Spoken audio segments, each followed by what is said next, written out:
ఏ యాగం చేయాలో చెప్పండి గురువు గారు. రాజశ్యామలో తారా చిన్న బస్తా వామాచార పూజలు చెయ్యాలి. దానికి గాను 1,55,116 రూపాయలు మీరు సమర్పించుకోవాలి. ₹1,00,000 చిల్లరంటే ఒక పూజకి చాలా ఎక్కువ కదండి. ఏం మాట్లాడుతున్నారో చండాల పోడా. జనాల దగ్గర లూటి జాతకాల్లో పోటీ మా గురువు గారికి ఎవరు రారా సాటి. మా గురువు గారంటే ఎవరు అనుకున్నావురా? దైవాంశ సంభూతులు. ఆయన అడిగాడా? ఆహా లేదు గురువు గారు. మరి నీకేరా? అంటే అది ఆ ₹1,00,000 ఒక 1,116 నాకు ఇస్తారేమో అని. గురువు గారు ఇప్పుడు మరి యాగం చేస్తే నాకు అన్ని మంచి జరుగుతుందా అండి? ఏం మాట్లాడుతున్నారో సిగ్గులేనోడా. మా గురువు గారు చేసే యాగం కరీనా రోగం విఫలమైనట్టు చరిత్రలోనే లేదురా. మా గురువు గారు అంటే ఎవరనుకున్నావురా? సింహం, గ్రామ సింహం రా. నువ్వు మాట్లాడదాం కొంచెం ఆపుతావా? క్లయింట్స్ ముందు ఏంట్రా నువ్వు? అంటే అది గురువు గారు సమ్ టైమ్స్ ఏదో అలా. వాడి గురించి వదిలేయండి, మీరు చెప్పండి. సంభావన సమర్పిస్తారా? పూజ గట్రా మొదలు పెడదాం. గురువు గారు మీరు అందరి జాతకాలు చూస్తారు కదా, మీ జాతకం మీరు చూసుకోరా అండి? ఏం మాట్లాడుతున్నారో ముద్రష్టపోడా. మా గురువు గారి జాతకం మీదే సందేహపడుతున్నావా? మా గురువు గారు అమావాస్య రోజు అచ్చేసుకుని పుట్టేశారా. మా గురువు గారు అంటే ఎవరనుకున్నావు? వేదాలను శాస్త్రాలను అవకాశం పట్టిన దైవాంశ సంభూతులు రా. వాడి గురించి వదిలేయండి. మీకు అంతగా సందేహం ఉంటే మీ చెయ్యి నాకు ఇవ్వండి. మీ చెయ్యిని పరిశీలించి మీ జాతకం ఏంటో చెప్తాను. అలాగే గురువు గారు.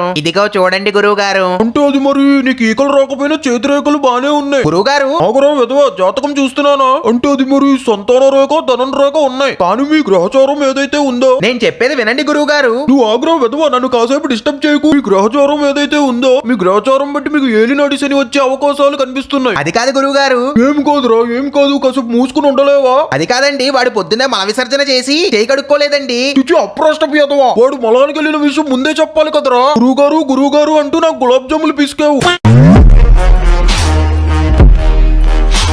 Welcome back. ఈ రోజు మనం మళ్ళీ స్వామి వేణుస్వామిని రోస్ట్ చేయబోతున్నాం. ఆల్ ఓవర్ యూట్యూబ్ లో ఈయన మీద ఎవడు ట్రోలర్ రోస్ట్ వీడియో చేయకముందే నేను ఈయన మీద ఒక ఫుల్ లెంత్ రోస్ట్ వీడియో చేశా. దాన్ని చూడని వాళ్ళు ఎవరైనా ఉంటే మన ఛానల్లోకి వెళ్ళి ఆ పర్టికులర్ వీడియోని చూసేయండి. And coming back to the video, Venu Swamy ఈయన ఎంత పెద్ద ఫేక్ లో బోగ్గడ్ అంటే ఫేమ్ కోసం ఎవరి మీద పడితే వాళ్ళ మీద షేమ్ లేకుండా ఫేక్ ప్రిడిక్షన్స్ చెప్తాడు. పాలిటిక్స్, సినిమా, స్పోర్ట్ ఇలాంటి కేటగిరీస్ లో ఈయనకు సంబంధం లేకపోయినా వాటిలో ఫింగర్ పెట్టి ఫింగరింగ్ చేసేసి ప్రిడిక్షన్స్ చెప్తాడు. సో ఇక లేట్ చేయకుండా లేకుండా ప్రిడిక్షన్స్ చెప్పి పత్తిత్ గురువుగాడి గువ్వలోకి మన రోస్ట్ ద్వారా గుణపం దింపుదాం.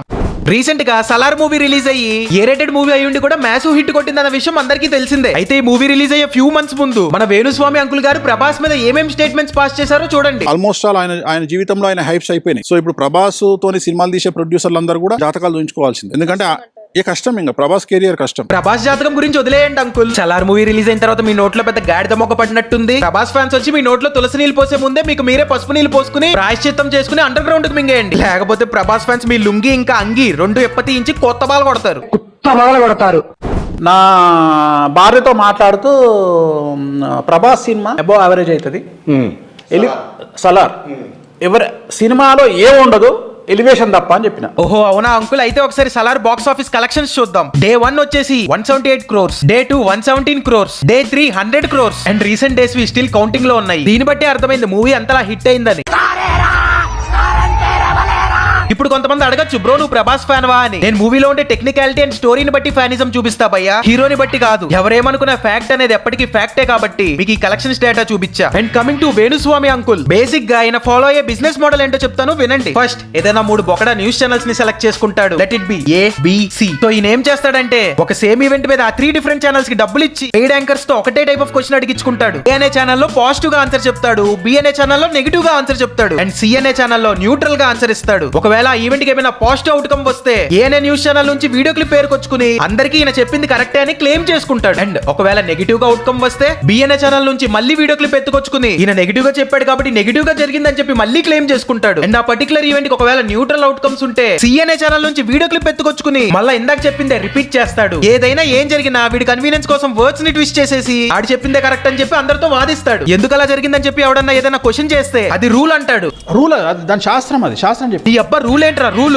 ఇలా రూల్ అంటూ నోటికొచ్చింది చెప్పుకుంటూ పోయావనుకో లాస్ట్ కి నువ్వే పెద్ద ఫూల్ అవుతావు. అప్పుడు జనాల ముందు నీ పరువు పోయే లాస్ట్ కి నువ్వు అవుతావు మోయే.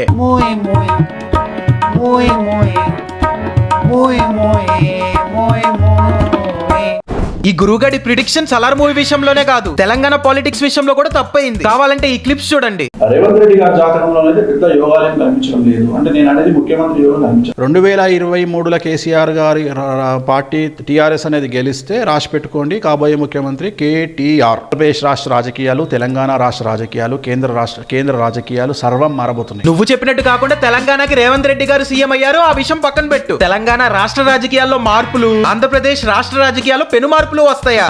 వాటన్నిటిలో మార్పులు వస్తాయిరా, ఒక నీ బాడీలో తప్ప. నేను వీడిని పుట్టినప్పటి నుంచి చూస్తున్నా. వీడు కూర్చున్న చోట నుంచి కదలకుండా వాడి మీద వీడి మీద 4 నెగిటివ్ మాటలు చెప్పి చిక్కి తిని డిక్కీ పెంచుతున్నాడు. కొంచెం కూడా రన్నింగ్ అయినా జాగింగ్ అయినా చేసి కొవ్వు తగ్గిద్దామని లేదు. దీనమ్మ వెనకటి ఈడిలాంటి జాతకాలు పిచ్చిన పిచ్చినా కొడుకే నాగదోషం ఉందని చెప్పి దీపావళి రోజు పాము పిల్లలు కాలుస్తాం మానేశాడంట. అయినా గురుగారు వాడి గురించి వీడి గురించి మీకు ఎందుకండి? ముందు మీది మీరు చూసుకోండి, మీ జాతకం మీరు చూసుకోండి. మీ జాతకం మీకు తెలియదంటారా? అయితే రండి, నేను మీకు ఫ్రీగా మీ జాతకం చెప్తా.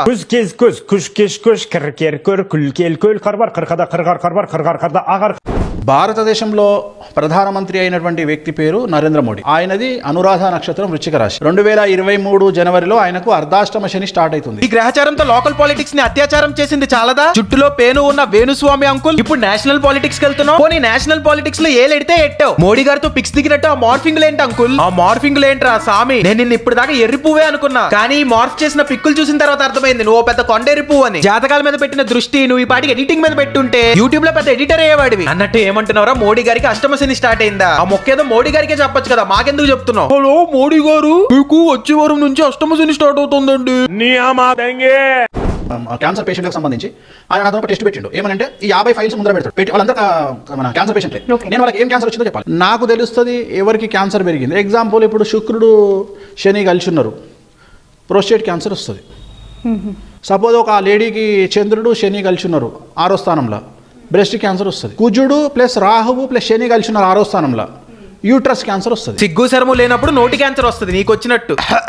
నా పేరు వేణుస్వామి. నేను జాతకం పేరుతో ఇంటర్నెట్ లో సొల్లు మింగాను. ఇలా సొల్లు మింగి అందరినీ స్కామ్ చేయటం వల్ల నాకు నోటి క్యాన్సర్ వచ్చింది. బహుశా నేను ఇంకా జాతకాలు చెప్పలేకపోవచ్చు. లేకపోతే ఏంట్రా నువ్వు చెప్తాం, ఆ డాక్టర్ గారు వింటాం. నువ్వు ఎరిపప్పగాడు, ఆ డాక్టర్ గారు పెద్ద ఎరిపప్పగాడు, నాకు అర్థం కావట్లేదు. అయినా నీ కాన్ఫిడెన్స్ ఏంట్రా బాబు? వినేవాడు ఉంటే కాన్ఫిడెంట్ గా అబద్ధాలు చెప్పేస్తావు. నీకు నువ్వేమైనా మహేష్ బాబు అనుకుంటున్నావా ఏంటి? గట్టిగా కొడితే నీకన్నా టీవీలో కలర్ సైడ్ లో వచ్చే అంకుల్ ఇంకా సన్నగా ఉంటారు. ఇప్పుడు కొంతమంది అనొచ్చు, బ్రో ఎందుకు బ్రో వాడిని బాడీ షేమింగ్ చేస్తున్నావు అని. హా బ్రో, బాడీ షేమింగ్ చేయడం తప్పే, దాన్ని నేను యాక్సెప్ట్ చేస్తా. కానీ వీడిని నార్మల్ గా రోస్ట్ చేస్తే సరిపోదంట, ఇంకా ఎక్కువ చేయాలంట. సో నన్ను గుర్తించేటువంటి పరిస్థితిని నాకు నా ట్రోలర్స్ కల్పించారు. ఇంకా ట్రోల్ చేయండి, ఇది సరిపోవట్లేదు. 60% ఇంకో 10% పెంచండి. వీడిని ట్రోల్ చేసి రోస్ట్ చేస్తే జాతకాల పేరుతో చేసే ఫేక్ పనులు ఆపేస్తాడు అనుకుంటే రివర్స్ లో పొగరగా ఇంకా చేయమని అడుగుతున్నాడు. ఇప్పుడు చెప్పండి భయ్యా, వీడిని ఇంతలా రోస్ట్ చేయడంలో తప్పేమైనా ఉందా? నాకు తెలిసి అయితే లేనే లేదు. అయినా వేణుస్వామి అంకుల్ ఇంకెన్నాళ్ళు ఇలా అబద్ధాలతో అప్పలంగా డబ్బులు సంపాదిస్తావులే గానీ వెళ్ళి దీని మడ్డు కూడండి అంతే సింపుల్.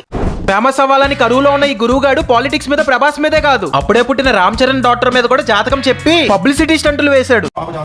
గురు చండాలయుగం లగ్నంలో ఉంటే ద్వితీయంలో బుధుడు ఉన్నాడు, అలాగే తృతీయంలో రవిచంద్రుడు ఉన్నారు, చతుర్థంలో కుజ శుక్రుడు కలిసి ఉన్నారు, అలాగే సప్తమంలో కేతువు, ఏకాదశంలో శని. ఈ అమ్మాయి జాతకంలో విపరీత రాజయోగం కనిపిస్తా ఉంది. గురు చండాల యోగం అనేటువంటి ఉంది. చిరంజీవి గారికి ఉన్నటువంటి యోగమే ఈ అమ్మాయి కూడా ఉంది. అరే అప్పుడే పుట్టిన పాపకి జాతకం ఏంట్రా చవట? శవాల మీద పేలాలు ఏరుకున్నది చాలదా? అప్పుడే పుట్టిన పిల్లల మీద కూడా పడ్డావు అన్నట్టు. వీడియో ఎప్పుడు పోస్ట్ చేశాడో తెలుసా భయ్యా? అక్కడ మార్నింగ్ ఉపాసన గారు హాస్పిటల్లో డెలివరీ అయితే ఈవినింగ్ కల్లా ఆ పాప జాతకం చెప్తూ వీడు యూట్యూబ్ లో వీడియో పోస్ట్ చేశాడు. అరే నువ్వు ఈ గ్యాప్ లో సరిగ్గా తిన్నదాన్ని ఎక్స్క్రీట్ చేసావా, లేదా పబ్లిసిటీ కోసం కడుక్కోకుండా పైన లుంగి కట్టుకుని వచ్చేసావా? ముందు నీకు నీ మోషన్ సరిగ్గా అవుతుందో లేదో చూసుకో, తర్వాత వచ్చి చెప్తుగాలే నా బొచ్చులో జాతకం. మీకు మోషన్ సరిగ్గా అవుతుందో లేదో తెలుసుకోవడానికి మీ మోషన్ ని ఈ చార్ట్ తో కంపేర్ చేసుకోండి. పలాని వాళ్ళు విడిపోతారు, సమంత నాగ చైతన్య విడిపోతారు, అట్లనే ఇప్పుడు లావణ్య త్రిపాఠి వరుణ్ తేజ్ కూడా విడిపోతారు అని చెప్పిన. శుభమా అంటూ ఇద్దరు పెళ్లి చేసుకుంటే అశుభం పలుకుతావేంట్రా గూట్లే? అయినా స్పేస్ లో గ్రహాలు కప్లింగ్ చేసుకోవడానికి భూమి మీద మనుషులు విడిపోవడానికి ఏంట్రా సంబంధం? ఇలా ఫాల్స్ ఇన్ఫర్మేషన్ స్ప్రెడ్ చేసే బదులు నువ్వు ఎప్పుడు వెళ్లే కామాఖ్య టెంపుల్ గేట్ బయట బొచ్చట్టుకుని అడుక్కో. వీలైతే కొత్తగా పెళ్లైన వారిని ఆశీర్వదించు, లేదా మూసుకునుండు. మూసుకుని ఉండకుండా అశుద్ధం తిన్నట్టు అశుద్ధం పలికావనుకో, జనాలందరూ వాళ్ళ చెప్పులను తీసుకెళ్లి డ్రైనేజ్ లో ముంచే తీసుకొచ్చి నీ మూతి కతికిస్తారు. ఆ తర్వాత నువ్వు అన్నట్టు మీకు చెప్పడం మర్చిపోయా, ప్రభాస్ యాక్ట్ చేసిన రాధేశ్యామ్ మూవీ వీడి బయోపిక్ అంట. రీసెంట్ ఇంటర్వ్యూలో చెప్పుకొస్తున్నాడు. దేవుడివి రాధేశ్యామ్, నీ స్టోరీయే తీసిండు రాధేశ్యామ్ అన్నను పెట్టి.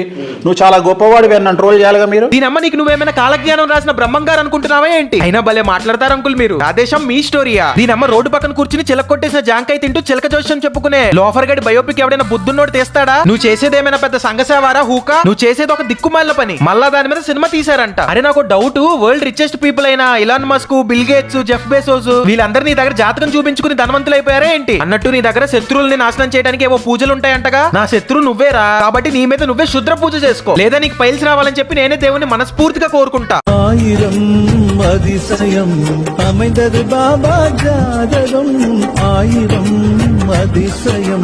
ఇన్ని గొప్పలు మాట్లాడుతున్నాం మనం అందరం. పొద్దున్న లేస్తే విపరీతమైనటువంటి ఎక్సర్సైజ్ చేసేటువంటి కర్ణాటక హీరో చనిపోవాలని రూల్ ఎక్కడుంది? మరి ఎక్సర్సైజ్ చేస్తే బతకాలి కదా. సుశాంత్ సింగ్ రాజ్పూత్ ఎందుకు ఆత్మహత్య చేసుకున్నాడు? ప్రతి ఒక్కటి నేను మాట్లాడింది షష్టాష్టకాల గురించే మాట్లాడి. నేను ఇంకోసారి షష్టాష్టకాలు గోంగూర తోటకూర అంటూ నెగిటివ్ గా వాగావనుకో, నువ్వు పక్కిటి తన్నేయటం ఖాయం. ఎందుకంటే నేనే వచ్చి నిన్ను చంపిపారు దొబ్బుతా అనమాట. అది నీ జాతకం అనమాట.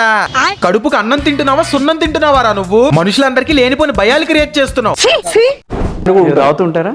తాగుతారా మీరు? అప్పుడప్పుడు తాగుతుంటా కదా. నేను అమ్మవారికి ప్రసాదం పెట్టిన ప్రతిసారి తాగాల్సిందే కదా. ఓహో, కంపల్సరీ నేను తాగాల్సిందే. అరే నువ్వు చెప్పేది ఎలా ఉందో తెలుసా? జనరల్ గా మందు తాగడం వల్ల ఫిజికల్ గా మెంటల్ గా స్ట్రెయిన్ కాబట్టి అమ్మవారి కోసం ఫుల్ బాటిల్ లేపేస్తా అన్నట్టుంది. దీన్నే అంటారు పత్తి పూలో పనులు అని. చాలా మంది హిందూ మతంలో పుట్టిన పిచ్చిముండా కొడుకులు హిందూ మతాన్ని విమర్శ చేస్తారు, దేవుళ్ళను విమర్శ చేస్తారు, శాస్త్రాలను విమర్శ చేస్తారు. ఆ పిచ్చి ముండా కొడుకులు లిస్ట్ తీస్తే ఫస్ట్ వచ్చేది నువ్వే. ఎందుకంటే నువ్వే కదా మతాన్ని అడ్డు పెట్టుకుని బిజినెస్ చేసేది.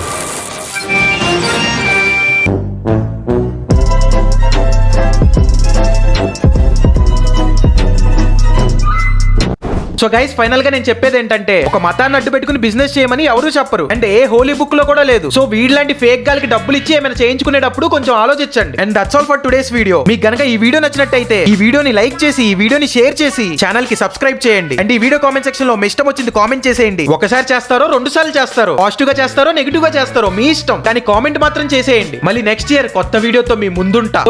కన్సిస్టెంట్ గా వీడియోస్ పెడుతూనే ఉంటా. ఫైనల్ గా మీరు నన్ను ఇన్స్టాగ్రామ్ లో కూడా ఫాలో అయ్యి ఈ వీడియోని మీ స్టోరీస్ లో షేర్ చేసి నన్ను ట్యాగ్ చేస్తారని ఆశిస్తున్నాను. That's all for this year. See you back in the next year. ఇంకేంటైతే మరి ఉంటానే. విచిత్రంగా చాలా మంది సమాజం అనుకుంటది మగవాళ్ళకి బ్రెస్ట్ క్యాన్సర్ రాదని. మగవాళ్ళకి కూడా బ్రెస్ట్ క్యాన్సర్. అదే వీడికి వచ్చినట్టు.